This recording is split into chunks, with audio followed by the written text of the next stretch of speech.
Welcome to the Story King, where every tale leaves you breathless. The scent of secrets. The suppressant patch burned against Isla's skin like a brand, but she pressed it harder into her wrist anyway. 5 years of hiding, and tonight, the Alpha King himself stood 3 feet away from her. "You," King Darius said, his voice cutting through the servants' quarters like a blade. "Come here." Isla's heart slammed against her ribs. She kept her eyes down, her wolf whimpering somewhere deep inside where she'd caged it for half a decade. Around her, the other servants froze, but his golden eyes were fixed only on her. "Yes, Your Majesty." Her voice came out steady. It had to. Everything depended on it. He stepped closer, and the air shifted. Every instinct screamed at her to run, but running meant death. Running meant they'd find out what she was. "What's your name?" The question seemed casual, but there was something else underneath it, something dangerous and searching. "Isla. Just Isla. Just Isla," he repeated, tilting his head. His black hair fell across his forehead, and even through her fear, she understood why they called him the most powerful alpha in 5 kingdoms. Power radiated from him like heat from a forge. "How long have you worked in my castle?" 3 years, Your Majesty."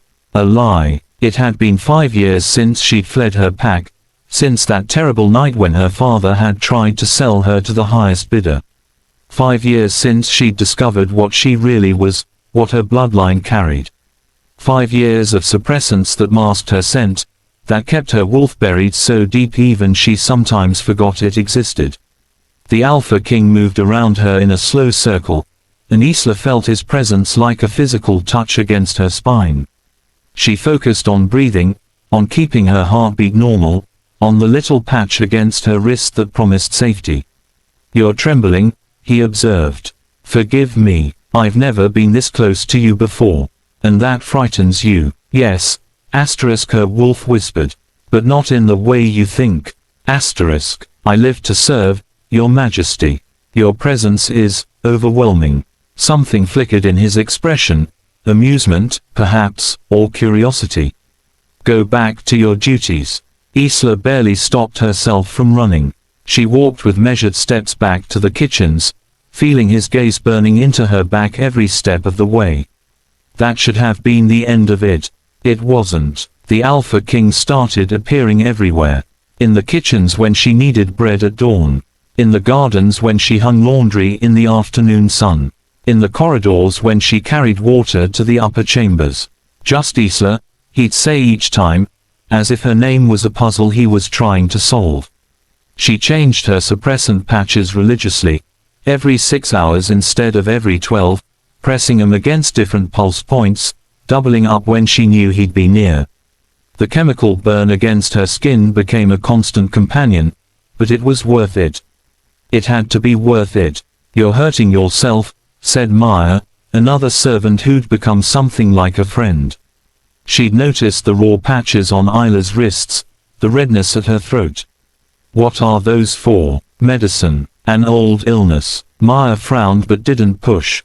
Nobody pushed in the Alpha King's castle. Everyone had secrets. Isla's were just more dangerous than most. On the 6th day of the Alpha King's strange attention, he cornered her in the library. "Do you read, Just Isla?" She was dusting the upper shelves, and at his voice, she nearly dropped the leather-bound volume in her hands. He stood in the doorway, blocking her only exit, dressed in the simple black shirt and pants he wore for training. There was blood on his knuckles. "When I can, Your Majesty." "What do you read about?" The question felt like a trap. Everything felt like a trap these days. Stories, history, sometimes poetry. "Come down from there." Her hands shook as she descended the ladder. He was closer than she'd thought, close enough that she could smell him, pine and smoke and something wild that made her wolf stir from its forced sleep. "No," she told it. "Stay down. Look at me." She raised her eyes slowly. It was a mistake. His gaze pinned her like a butterfly to a board, intense and searching and far too knowing. "Your scent," he said quietly. "It's wrong." Ice flooded her veins. "I don't understand." "Don't you?" He reached out, and she forced herself not to flinch as his fingers brushed her wrist. Exactly where the suppressant patch hid beneath her sleeve. "What are you hiding, Isla?" "Nothing, Your Majesty. I'm just a servant." His hand closed around her wrist, gentle but immovable. "You're lying. I can hear your heartbeat. I can smell the chemicals you're using to mask yourself." His eyes narrowed. "The question is why?" "Please." The word came out as a whisper. "Please, just let me go. Not until you tell me the truth." They stood frozen in that moment, predator and prey, alpha and something he hadn't identified yet. Isla's mind raced through possibilities. She could run, but he'd catch her. She could scream, but who would help her against the king? She could. The library door burst open. "Your Majesty." A guard stood there, breathless. "The northern border. There's been an attack." Darius's grip loosened, and Isla pulled away. "How many?" "At least 50 rogues, maybe more. They're demanding." The guard's eyes flickered to Isla. "Out," the Alpha King said to her, his voice hard. She ran. For 3 days, the Alpha King was gone, and Isla breathed. She considered running. There were moments she stood at the castle gates and imagined just walking through them and never stopping. But they'd find her. They always found runners. Besides, a traitorous part of her whispered that she wanted to stay. That when the Alpha King looked at her, something in her responded in a way that terrified and thrilled her in equal measure. She was changing her suppressant patch in her tiny room when her door crashed open. Darius stood there, covered in blood and dirt, his eyes wild. "Everyone out," he commanded, and the other servants who shared her quarters scrambled away. They were alone. "Your Majesty, you're hurt." "The rogues," he said, his voice rough. "They were looking for someone. A female Omega from the Shadowmere pack. They said she fled 5 years ago." He stepped into the room. "They said her bloodline was special. That her wolf was pure silver." Isla's back hit the wall. There was nowhere left to run. "They said she'd be using suppressants. Strong ones. The kind that burn." His eyes dropped to her wrists, to the fresh patch she'd just applied. "Show me your wolf, Isla." "I can't, or won't." Both. Tears burned in her eyes. "If I shift, they'll find me. They'll never stop hunting me." "Who will find you?" "Everyone." The word broke on a sob. "My father sold me before I even had my first shift. When I turned 18 and my wolf emerged silver, he tried to auction me to the highest bidder. Do you know what they do to silver wolves, Your Majesty? We're rare enough to be prizes and weak enough to be broken. I ran because the alternative was a cage." Darius was silent for a long moment. Then, gently, he reached for her wrist.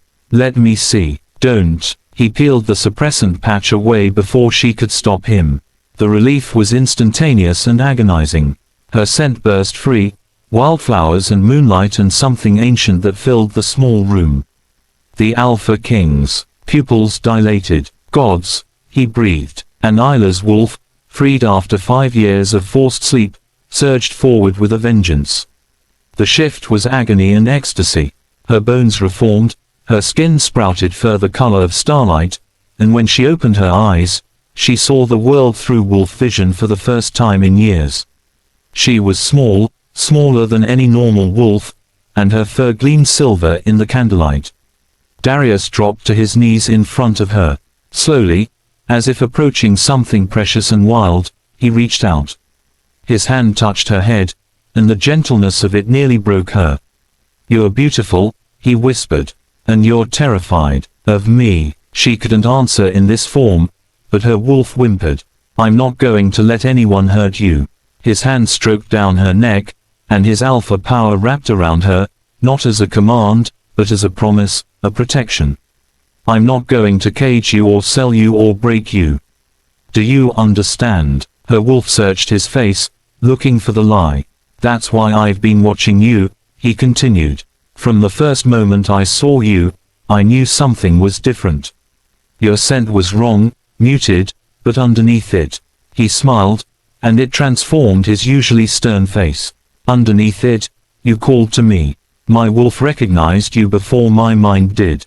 Isla shifted back, gasping as she became human again. She was shaking, naked and vulnerable and more herself than she'd been in 5 years. Recognized me as what? Darius shrugged out of his bloodstained jacket and wrapped it around her shoulders. The gesture was tender, protective. As mine, he said simply. My mate, my equal, my queen, if you'll have me. I'm not strong, I'm not powerful, I'm just. You survived 5 years alone, hiding in plain sight, never giving up. He cupped her face in his hands. You're stronger than you know, Isla. And your bloodline. Silver wolves were never meant to be weak. They're balanced. They're healers and peace bringers. The world forgot that, but I haven't. The rogues are dead, all of them. His voice hardened. And I've sent word to your father's pack. If anyone comes for you, they'll answer to me. Isla searched his eyes and found only certainty. Only truth. Only a fierce protection that made her wolf purr. Why? She whispered. Why would you do all this for someone you barely know? Because you're my mate. Because from the moment I saw you, my world shifted. He leaned his forehead against hers. And because I've been alone in my power for too long, Isla. I don't need someone strong enough to match me in battle. I need someone strong enough to remind me why battles are worth fighting.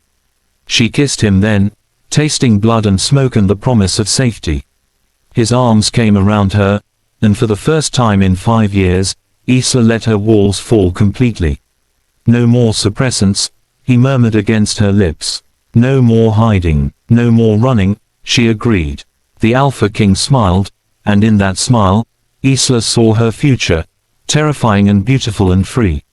Thank you for experiencing this tale with the Story King. Subscribe for more stories that captivate your soul.